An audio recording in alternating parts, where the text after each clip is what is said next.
Welcome to Bernard Baseball. This is going to be our first ever edition of T2-O-Tuesdays. So T2-O-Tuesdays is going to be a new series. Every Tuesday we're going to put out a new video where we look at these old tobacco cards.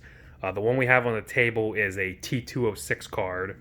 So that's why we're calling it T2-O-Tuesdays. This is my card. I bought it for $76 in January of 2020. So yeah, Josh got some money for his 10th birthday, and he took that money and he went on eBay and he found this T2-O-6 card here.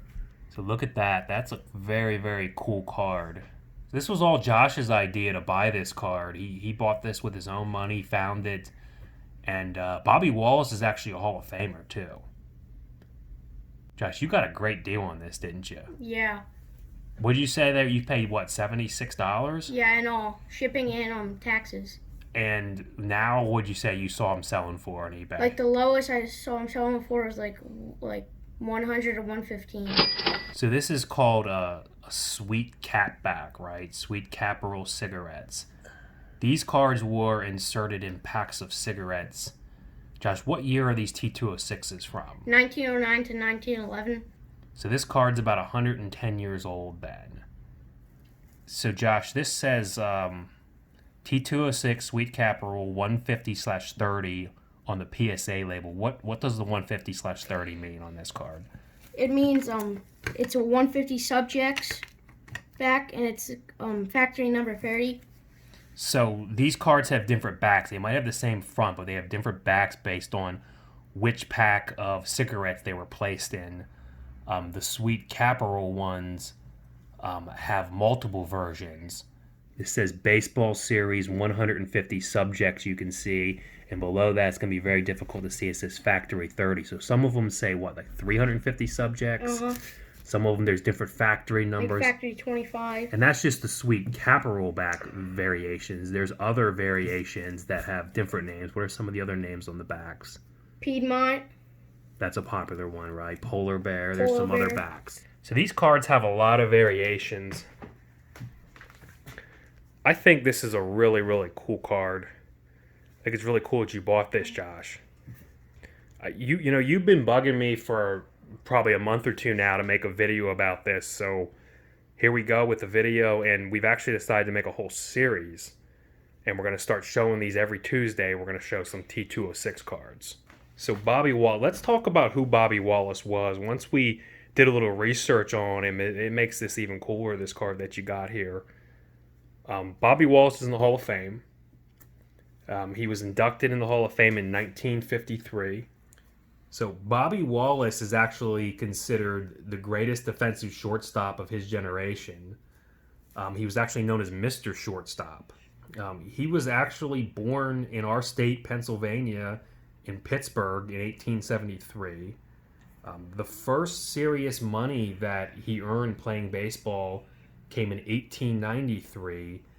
He was a 19-year-old kid, and he got paid $25 to pitch for the Clarion Eagles in an independent league in Pennsylvania. And he said, I had to pinch myself on the train to make sure I was awake and was really going to get 25 smackers, which was big dough in those days, for doing something I'd have been willing to pay $25 to do at the time had I been loaded. And he pitched well enough against a squad from Franklin, Pennsylvania, that the Franklin team hired him for the following season at $45 a month. But by the summer of that year, 1894, that Franklin team he signed with and the independent league in which it played folded and went under. So he was out of a job and out of baseball. He then asked Connie Mack, who was the manager of the Pittsburgh Pirates at the time, if he could try out for them.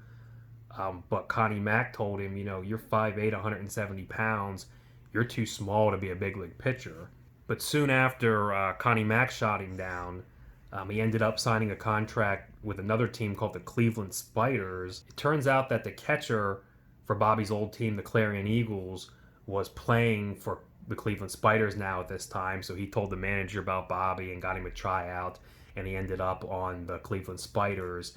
And he made his major league debut on September 15th, 1894, about 126 years ago. Had a really rough outing, though, his major league debut. He gave up 13 hits and 7 runs to Boston in a rain-shortened 6-inning game. So he got roughed up in his major league debut in 1894, but he was able to stick around. The next year in 1895, he won 12 games for the Cleveland Spiders, and he pitched on the same staff with the great Cy Young. And by 1896, the following year, he was playing outfield too when he wasn't pitching, since he was such a good athlete. And then in 1897, he became the team's full-time third baseman and stopped pitching. And he had a great season that year. He hit .335 and drove in 112 runs. And in 1898, the Spiders had the worst record ever at 20 wins and 134 losses. So yeah, Josh, that's actually a great point. What happened was in 1899, the following year, the owner of the Spiders also bought another team. It was two brothers actually. They bought the St. Louis Browns. They got them for dirt cheap at a bankruptcy auction after their stadium had burned to the ground in a fire. And then he renamed the Browns the St. Louis Perfectos. And then the following year, they later became the Cardinals, which they still are to this day. And what he did was he moved his star players from the Cleveland Spiders to the St. Louis team instead, and that included Bobby Wallace and other Hall of Famers like Cy Young and Jesse Burkett. So without their star players, the Spiders, of course, had a miserable season in 1899, and like Josh said, they finished with a record of 20 wins and 134 losses, which that still stands to this day as the worst record in the history of Major League Baseball. You know, if you thought the 47-win Baltimore Orioles of 2018 or the 47-win Detroit Tigers team from 2019 were bad, this was a 20-win team we're talking about. So the fans of the Cleveland Spiders, you know, they were mad that, you know, all their star players are getting shipped out to St. Louis to play for the owner's other team. So they stopped coming to the games because the team was such a joke, and they only ended up averaging about 145 fans per game that year, which that's actually probably less than we have at some of your Little League games, Josh. That's just crazy how few people came out. And it got so bad that, you know, the other teams in the league refused to come there and play them anymore. They said, look, you know, the cost of traveling there and the hotels, that doesn't equal what we're getting back from you, you know, for our share of the ticket sales. So the Spiders were actually forced to play 85 of their final 93 games on the road that season, since, you know, nobody would even come play them. So the Spiders ended up accumulating 101 road losses that season, which is a record that'll probably never be broken, since, you know, major league teams now play only 81 road games, and even if they lost them all, they're still 20 short of 101 losses that the Spiders had on the road that season. They also still hold the record to this day for most consecutive losses at 24. And their best pitcher, Jim Huey, he led the team with just 4 wins that year, was also their worst pitcher with 30 losses, which still stands as the all-time record today for most losses in a season by a pitcher. So that miserable 134 loss season for the Spiders, that was the end of them. The franchise ended up folding after that. Most of the guys on the team never played Major League Baseball again. Oh, I didn't know that. That's a good point. They were probably some of the weaker players and couldn't make another team. And after that, then baseball then later passed a rule saying the same owner can't own multiple teams. That way they could avoid this kind of situation in the future. So once Bobby Wallace got to St. Louis, that's when he changed over to shortstop. He ended up playing the rest of his career in St. Louis, but not for the same team. So after 3 seasons with the Perfectos and Cardinals, in 1902, the original Milwaukee Brewers also moved to St. Louis, and they changed their name to the Browns. So there's now 2 teams in St. Louis. I didn't know there was an original Brewers team from 1902. Yeah, you know who they are now? The Baltimore Orioles.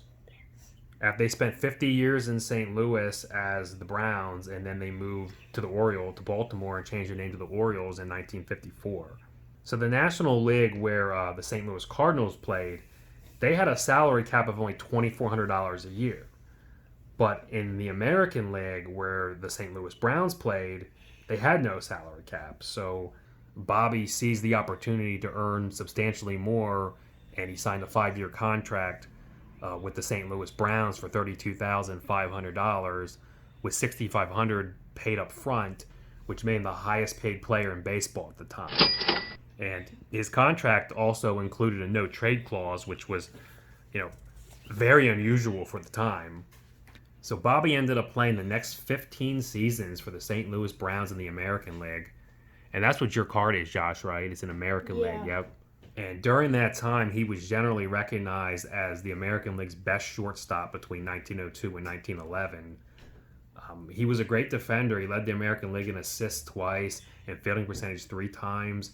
And in 1902, he set an American League record for most chances in a game with 17, which still stands today 118 years later. And he wasn't just a great fielder, though, either. He finished in the top 10 in RBIs 8 times in his career despite playing on losing teams. So in 1910, the Browns manager was fired for his role in the big batting title scandal in which he tried to help an opposing player, Nap Lajoie, get some hits in the last game of the season so he could beat out Cobb for the batting title that year. And this left the team in a real jam with no manager, so Bobby Wallace actually ended up taking over as the manager even while continuing to be their star shortstop. That didn't go so well. The team continued to lose. He had a record of only 45 wins and 107 losses in his first season as manager in 1911. And then he was replaced by the team's first baseman early off in his second season as manager after they got off to a 12-27 start. So as Bobby's career wound down, he tried to retire in 1915 and become an umpire instead, but that actually went as bad as his managerial career, so he ended up returning to the Browns as a player again, and then eventually switched back to the St. Louis Cardinals in 1917 and 1918 to end his career. Because of his defensive skills and smart style of play, he was able to hang around till age 44, and he still holds the record to this day for most seasons played without ever appearing in a World Series at 25. I did not know that. And then after his 25-year playing career, he continued to be involved in baseball for the next 33 years. He managed in the minor leagues and coached and scouted for the Reds. So, Josh, I think you definitely picked a winner there with Bobby Wallace, man. He had an amazing career. This is an awesome-looking card, too. It's in good condition. The one thing I like about it looks like the Honus Wagner card a little bit.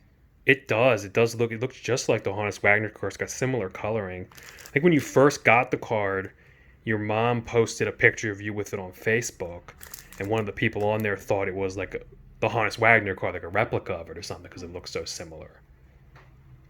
Well, I hope you guys enjoyed this first ever edition of T2-O-Tuesdays. Make sure you like this video.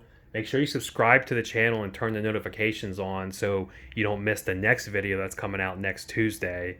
You know, Josh actually told me that, you know, hey, you're not a serious baseball card collector if you don't have one of these old T206 cards. They're so cool. So I ended up buying one. He also told me, you know, your first one's got to be a Hall of Famer like mine. So I got one of a Hall of Famer too. So we're going to do another video next Tuesday when that arrives and talk about that card as well. And then we're going to keep going from there and doing these videos every Tuesday for as long as we can. These cards are expensive, so we may have to skip a couple weeks here and there. But T2-O-Tuesdays are going to be something you definitely want to subscribe and watch coming up. For our baseball, peace out, bro. Yeah!